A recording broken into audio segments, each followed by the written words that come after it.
Millions of dollars are on the line as Buffalo teachers decide whether to include absentee students in their job performance evaluations.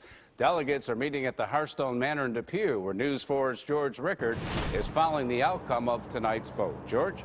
Well, teachers are making a $9 million decision here. Another way to look at it, 60 teaching jobs could be on the line. This is how it works. In order for Buffalo schools to receive this year's $9 million in federal grants for lower achieving schools, the state education department is requiring something new, a teacher evaluation system that actually counts the students' grades.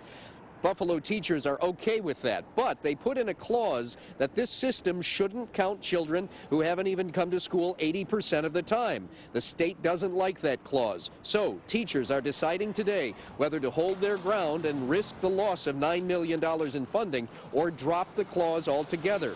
Teachers Union President Phil Rumore isn't sure which way it'll go. There's a time to listen and there's a time to lead. This is a time to listen.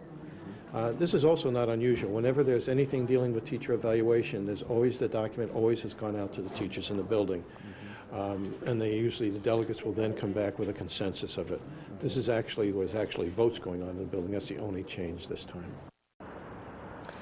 There are more than 3,000 Buffalo teachers, and they were voting today at their individual schools. Then, about 150 teachers' delegates are starting to show up now at the Hearthstone. They will decide by consensus tonight whether to keep the clause or get rid of it. We should know by about 8 o'clock, and at that point, I'll put it on Twitter and WIVB.com, and we'll hear from the teachers themselves tonight at 10 and 11. Live at the Hearthstone in Cheektowaga, George Rickard, News 4 at 6.